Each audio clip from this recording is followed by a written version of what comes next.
What if I told you that the thing you are chasing right now, the promotion, the relationship, the number in your bank account, will never make you happy?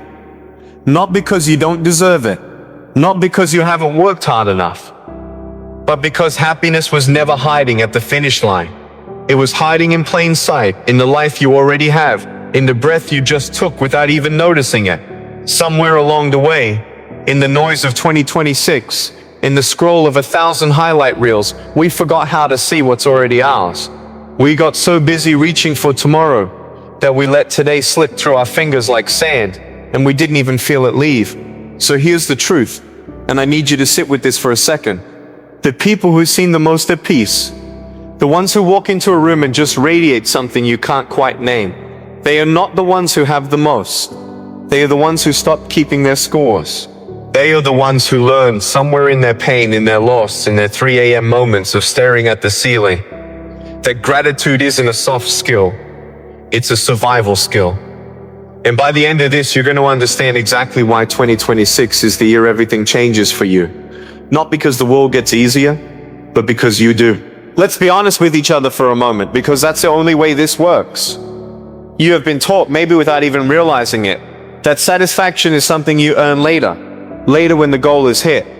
Later when the debt is paid off. Later when the relationship is perfect. When the body looks a certain way. When the applause finally comes. And so you postpone joy. You put it on the laundry. You tell yourself, I'll feel proud of myself once I get there, wherever there is. But here's the cruel joke that nobody warns you about. There is no one there. You get to the mountaintop you swore would fix everything. And you look around and your chest still feels the same hollow ache it did at the bottom. Because the ache was never about the mountain. It was about the muscle you never trained. The muscle of noticing, of appreciation, of feeling in your bones that you are already standing on holy ground, even while you're still climbing. Think about the people who are gone. Think about the ones who would give anything to complain about a bad day at a job they still had, to argue with the sibling who's no longer on the other end of the phone, to feel the specific exhaustion of raising a child who is loud and messy and alive. We spend so much energy resenting the very thing someone else is praying for. Somewhere tonight, a person in a hospital bed would trade every possession they own just to walk to their mailbox in the rain. And you have legs that work, lungs that fill, a heartbeat that hasn't asked your permission once, not once, to keep going. It just keeps going. For you, without applause, without a race, without recognition. It has been beating since before you could form a single memory. And it will keep beating long after you've forgotten this very sentence. That is not a small thing. That is not a background detail of your existence. That is the whole plot. I want you to understand something about 2026 specifically because of the timing of these matters. We are living in the most distracted era human beings have ever known. Your attention is being auctioned off every second of every day, sliced into 6-second increments, sold to the highest bidder, and what gets lost in that auction is your ability to just be still, to just be here. Gratitude requires stillness in the way a photograph requires light. Without it, nothing will develop. You can't feel thankful for your life while you're sprinting through it with your eyes glued to everyone else's highlight reel. You cannot compare and give thanks in the same breath.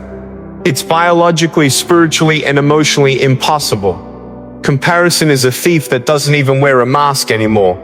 It walks right through the front door of your mind disguised as ambition, and it robs you blind while you're busy scrolling. So let me ask you something, and I want you to actually answer it, not just let it float past you like every other piece of content you've consumed today. When was the last time you sat in complete silence and simply counted what you have instead of what you lacked?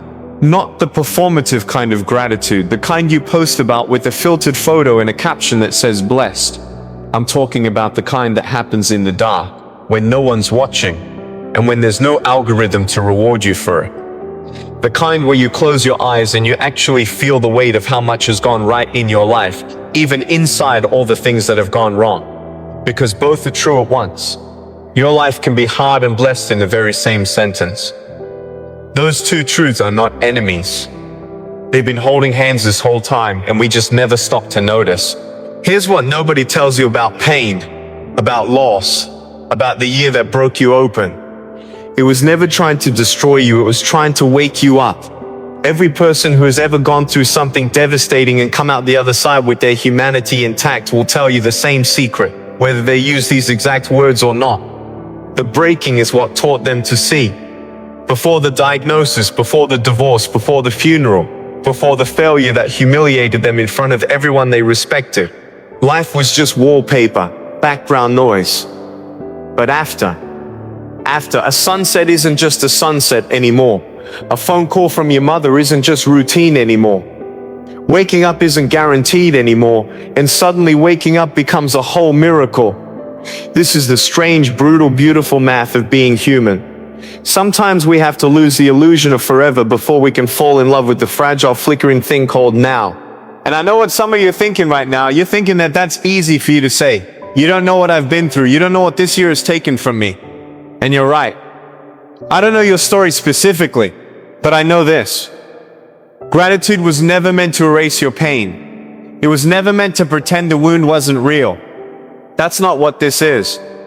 Toxic positivity says smile through it, pretend it doesn't hurt, slap a quote over a sunset and move on. That's not gratitude. That's avoiding wearing gratitude clothes. Real gratitude, the kind that actually changes a life, holds both hands at once, one hand on the grief and one hand on the gift. It says, yes, this destroyed part of me, and I am still here. Yes, I lost something I can never get back, and I still have breath in my lungs to grieve it, which means I still have a life worth grieving for. That and is everything. That and is where healing actually lives.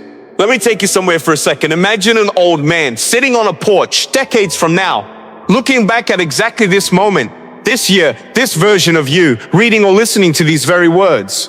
What does he remember? Does he remember the notifications? The arguments in the comment section are correct. The endless scroll that ate his evenings alive. Or does he remember the laugh of someone he loved before he lost them? The smell of rain on a Tuesday he almost didn't notice. The quiet, ordinary Sunday morning that felt like nothing special at the time, but in hindsight was everything. Because here's the part that should terrify you in the most useful way possible. You are living inside somebody's future good old days right now. This exact unremarkable, maybe even difficult moment you're in is going to be the thing you'd give anything to have back one day. The you of the future is going to look at you of today and whisper, I miss that. Even the hard parts, especially the hard parts, because that's where you were still becoming somebody. So why do we wait? Why do we treat gratitude as a reward we hand ourselves only after we've suffered enough to deserve it? What if instead gratitude became the doorway into for the good life, instead of the medal you get after it's over? What if the successful people you admire aren't successful because gratitude followed their achievement? What if achievement followed their gratitude? Because think about it logically for 1 second. If your brain is constantly scanning for what's missing, what's wrong, what's not enough, it becomes an expert at finding lack. I'm good at practicing. But if you train that same brain day after day to scan for what's working, what's beautiful, what's already abundant in your life, it becomes an expert at finding abundance. Not because the world has changed, because the lens changed. You don't attract what you want, you attract what you notice. And most of us have spent years, maybe decades, unconsciously training ourselves to notice everything that's broken. This year, 2026, I want you to break that pattern on purpose. Not with a vague New Year's resolution that dies by February. I mean a real, deliberate, almost stubborn commitment to noticing.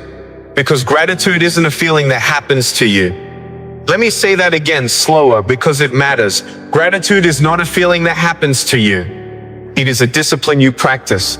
The same way an athlete practices footwork. The same way a musician practices scales, boring and repetitive, until one day it's not boring anymore, it's instinct. It becomes who you are instead of something you occasionally do. And once it becomes instinct, something extraordinary starts to happen.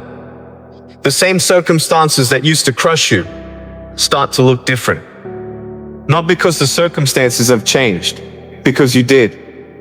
You start noticing the friend who shows up at 2 a.m. without asking why. You start noticing the body that despite everything still carried you through today. You start noticing that even on the worst day of this year, something somewhere went right, and you almost missed it because you were too busy counting what went wrong. I need you to understand that this isn't soft. This isn't a weakness. Gratitude, real gratitude, is one of the most rebellious acts a human being can commit in a world built to keep you dissatisfied. Every advertisement that you see is designed to make you feel like you're missing something, so you'll buy the thing that promises to fill the gap. Every algorithm is engineered to make you feel behind, so you'll keep scrolling for the update that never quite satisfies. The entire machine profits from your discontent. So when you choose deliberately, defiantly to be grateful for what you already have, you are not being naive.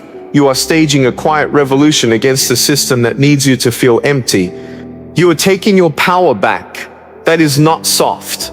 That is warfare fought with a peaceful heart, and it is one of the most powerful things you will ever do for yourself. Let's talk about your relationships for a second, because this is where gratitude gets tested for the hardest. It's easy to feel thankful for a stranger's kindness. It's a completely different thing to feel thankful for the people who see you every single day. The people whose flaws you know by heart. The people who have disappointed you. The people you've stopped really looking at because familiarity has a way of turning miracles into wallpaper. Your mother's voice is on the phone. Your friend's terrible jokes still make you laugh after 15 years. Your partner's specific, particular way of leaving the coffee cup exactly where you always trip over it. We don't lose gratitude for people because they stop being remarkable. We lose it because we stop paying attention. And attention, real attention, is the rarest form of love there is. So here's a question worth sitting with tonight. Who in your life have you stopped truly seeing? Who have you reduced to a routine instead of recognizing as a gift that could, without warning, be taken from you tomorrow? Because it can. None of us are promised the version of forever we quietly assume we have. I think about the people who lost someone suddenly, no warning, no final conversation, no chance to say the thing they'd been meaning to say for years. And almost every single one of them says the same haunting thing afterward. I didn't know that was the last time. I didn't know that an ordinary Tuesday phone call was the final one. If I had known, I would have stayed longer. I would have said it differently. I would have said it at all. That's the cruelty and the gift of mortality wrapped into one lesson. We don't get to know which moments are the last ones. Which means, if we're being honest, if we're being brave enough to face this clearly, every moment we have with someone we love has to be treated with a little bit of that reverence. Not in a morbid way. Not in a way that makes you anxious and clingy. In a way that gives you a present. In a way that makes you actually put the phone down when they're talking. In a way that makes you say thank you out loud. Not just think about it silently and assume they already know. Now let's turn this inward, because gratitude isn't only about other people or other things. It's about you. And this might be the hardest gratitude of all. Being thankful for who you are, right now, in this unfinished, imperfect, still becoming version of yourself. So many of us live in a permanent state of self-rejection, waiting to like ourselves once we've lost weight, once we've hit the goal, once we fix the flaw we've been staring at in the mirror for years. But here's the thing nobody tells you, the version of you that exists right now, today with all your unresolved contradictions, is the exact version that survived everything that tried to take you out. Every heartbreak, every failure, every year you thought you wouldn't make it through. You made it through all of them. 100% of your worst days you have survived. 100% of the time. That is not luck. That is not a coincidence, that is evidence. Evidence of a strength inside you that you have been too distracted, too busy, too self-critical to properly acknowledge. This year, before you ask your life to give you one more thing, I want you to stop and give yourself something first. Credit. Real, honest, overdue credit for simply still being here, still trying, still showing up, even on the days it would have been so much easier to give up.